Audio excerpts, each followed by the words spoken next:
Hello बच्चों, आज के इस लेक्चर में हम पढ़ने वाले हैं इक्विपोटेंशियल सरफेस के बारे में। तो इसे समझने के लिए हम कंसीडर कर लेते हैं कि हमारे पास एक चार्ज है Q। अब इस Q चार्ज से r डिस्टेंस पर एक पॉइंट है P। तो इस P पॉइंट पर पोटेंशियल कितना हो जाएगा? V = 1/4πε0 के Q/r। लेकिन यदि हम इस चार्ज से इस साइड r डिस्टेंस पर एक पॉइंट लें तो इस पॉइंट पर पोटेंशियल कितना हो जाएगा? वापस से वही V = 1/4πε0 के Q/r। वैसे यदि इस पॉइंट से r डिस्टेंस नीचे हम एक पॉइंट ले लें, इस पर पोटेंशियल सेम होगा। वैसे यदि इस पॉइंट से r डिस्टेंस ऊपर हम कहीं पर भी एक पॉइंट लें तो इस पॉइंट पर पोटेंशियल कितना होगा? वापस से यही। तो इस चार्ज से चारों तरफ r डिस्टेंस पर हम एक सरफेस को मान सकते हैं और इस पूरी सरफेस पर पोटेंशियल होगा इक्वल। वैसे ही इस चार्ज से r डिस्टेंस आगे या इस चार्ज से r डिस्टेंस पीछे, यहाँ पर भी पोटेंशियल होगा यही। तो हम मान सकते हैं कि इस चार्ज के पास एक सरफेस है, स्फेरिकल सरफेस, जिससे कि ये चार्ज घिरा हुआ है। तो यही स्फेरिकल सरफेस होती है इक्विपोटेंशियल सरफेस। तो ये जो इक्विपोटेंशियल सरफेस है ये हमने r डिस्टेंस पर ली। यदि हम चाहते तो कुछ और डिस्टेंस पर ले सकते थे जो r से ज़्यादा हो, तो इस बार इक्विपोटेंशियल सरफेस और बड़ी होती। वैसे ही हम r से छोटी डिस्टेंस पर ले सकते हैं तो हमको एक और इक्विपोटेंशियल सरफेस मिल जाएगी। तो इससे हमें पता चलता है कि किसी भी चार्ज के पास infinite number of equipotential surfaces हो सकती हैं और हर एक इक्विपोटेंशियल सरफेस पर पोटेंशियल एक बराबर होता है। लेकिन यदि हम एक कंपेयर करें कि ये पहले नंबर के इक्विपोटेंशियल सरफेस और एक ये इक्विपोटेंशियल सरफेस, तो इन दोनों का पोटेंशियल डिफरेंट होगा। क्यों? क्योंकि इनके रेडियस भी डिफरेंट है। तो कोई भी दो इक्विपोटेंशियल सरफेस का पोटेंशियल एक बराबर नहीं हो सकता, लेकिन किसी भी एक इक्विपोटेंशियल सरफेस के किसी भी पॉइंट पर पोटेंशियल आपको हमेशा एक बराबर मिलेगा। तो यही है इक्विपोटेंशियल सरफेस। तो इसके बाद हम देखते हैं कि इक्विपोटेंशियल सरफेस की क्या कैरेक्टरिस्टिक्स है, हम इसके बारे में क्यों पढ़ते हैं। तो सबसे पहला कैरेक्टरिस्टिक्स इसका ये है कि किसी भी चार्ज के पास infinite number of equipotential surfaces हो सकती हैं। सेकंड, कि कोई भी दो इक्विपोटेंशियल सरफेसेस एक दूसरे को कभी इंटरसेक्ट नहीं करती हैं। क्यों? क्योंकि इन दोनों की रेडियस हमेशा अलग अलग होगी। तो थर्ड कैरेक्टरिस्टिक्स है कि यदि हम इन इक्विपोटेंशियल सरफेस से एक नॉर्मल ड्रॉ करें तो ये चार्ज के सेंटर पर आकर मिलेगा और ये जो नॉर्मल है ये दिखाएगा electric line of forces. Fourth characteristics, यदि हम इस इक्विपोटेंशियल सरफेस पे कोई भी दो पॉइंट ले लें, एक ये पॉइंट और एक दूसरा पॉइंट, तो ये दोनों पॉइंट क्योंकि सेम रेडियस पे हैं इसलिए उन दोनों का पोटेंशियल एक बराबर रहेगा।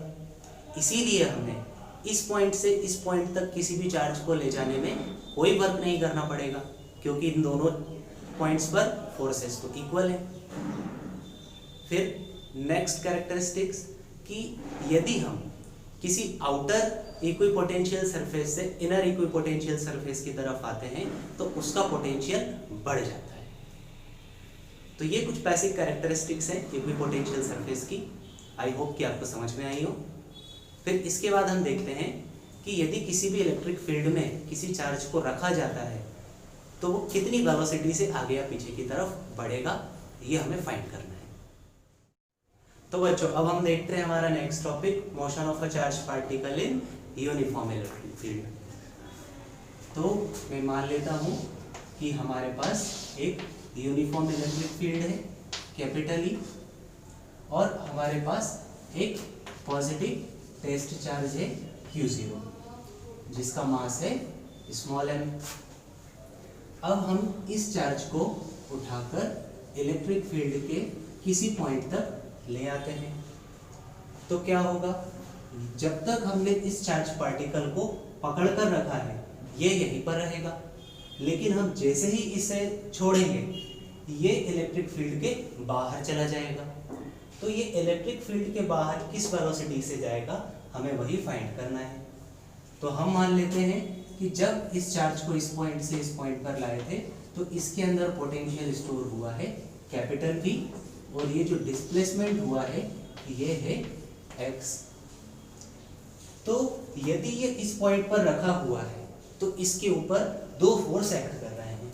सबसे पहला फोर्स इस डायरेक्शन में जो कि इसे इलेक्ट्रिक फील्ड से बाहर पहुंचाने की कोशिश कर रहा है, और वो है इलेक्ट्रोस्टैटिक फोर्स। वैसे ही हमने इसको एक्सटर्नल फोर्स की हेल्प से इस पॉइंट पर बनाकर रखा है, तो वो हो गया एक्सटर्नल फोर्स। तो ये जो इलेक्ट्रोस्टैटिक फोर्स है ये हो जाएगा F electrostatics is equals to Q naught into E। ये हमने पहले रिलेशन देखा हुआ है। और एक्सटर्नल फोर्स का फॉर्मूला होता है F is equals to ma, लेकिन इस पॉइंट पर ये दोनों बराबर हैं, तो हम लिख सकते हैं F electrostatics is equals to F external. तो हमें यहाँ से मिल जाएगा QE is equals to ma, और यहाँ से हमें A का वैल्यू मिल जाएगा QE अपॉन m। तो ये हमें इस एक्सेलरेशन का वैल्यू मिल गया। अब इनिशियली ये जो चार्ज पार्टिकल था इसका इनिशियल वेलोसिटी था 0, और हम मान लेते हैं कि जब ये यहाँ कहीं किसी पॉइंट पर पहुंचा तो इसकी वेलोसिटी थी स्मॉल v।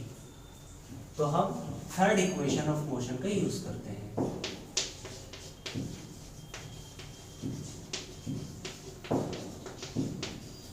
जो कि है v square is equals to u square plus 2as। तो v तो हमें फाइंड करना है और u हो गया 0। a का वैल्यू हमने ये फाइंड किया, हम इसे लिख देते हैं QE अपॉन m। और जो डिस्प्लेसमेंट है ये था x, तो ये रहा।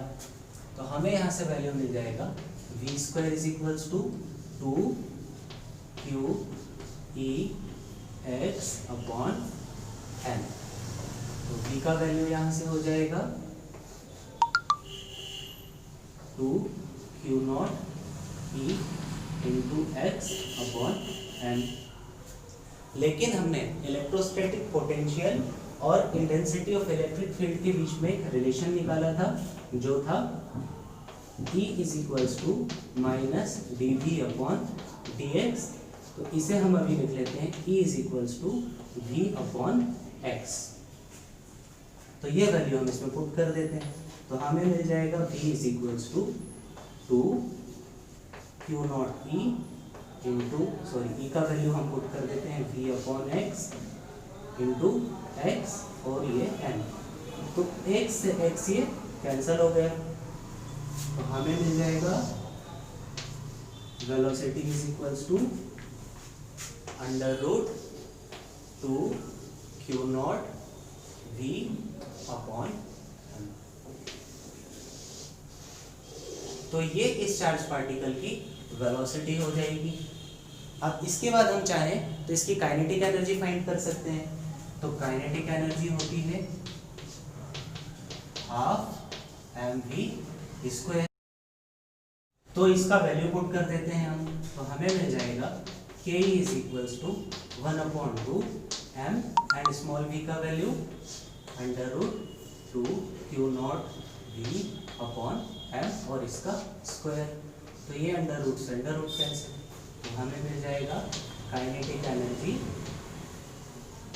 m into 2Q naught v upon m।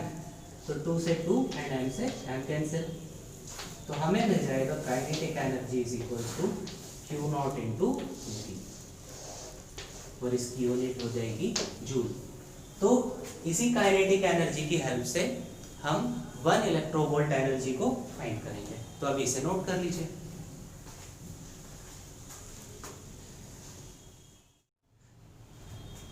तो बच्चों अब हम देखते हैं आज का लास्ट टॉपिक 1 इलेक्ट्रोवोल्ट या 1 इलेक्ट्रॉन वोल्ट एनर्जी। तो जैसा इसका नाम सजेस्ट कर रहा है, इसमें होगा 1 इलेक्ट्रॉन एंड 1 वोल्ट। तो जब भी हम किसी इलेक्ट्रॉन को 1 वोल्ट पोटेंशियल डिफरेंस के अक्रॉस एक्सेलरेट करते हैं तो उसके अंदर जो भी एनर्जी स्टोर होती है वही होती है 1 इलेक्ट्रोवोल्ट। तो काइनेटिक एनर्जी का फॉर्मूला होता है Q naught into v।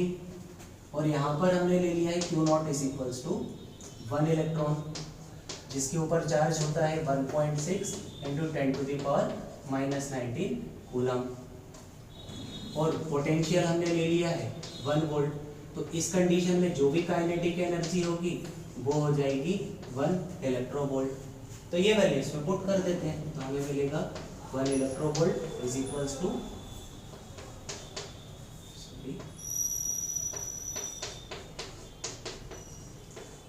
Into volt 1 volt. इसे हटा देता हूँ मैं, तो 1 इलेक्ट्रोवोल्ट हो जाएगा 1.6 इंटू 10⁻⁻19 कूलम, और 1 वोल्ट होता है जूल पर कूलम।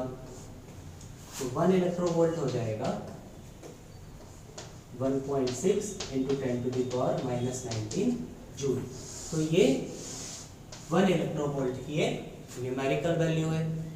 तो इसका हम डेफिनेशन भी लिख लेते हैं। When 1 electron is accelerated in 1 volt potential difference,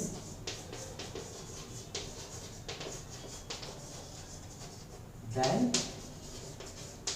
energy stored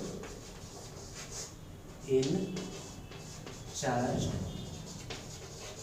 particle is called 1 electronvolt. तो ये रही इसकी डेफिनेशन।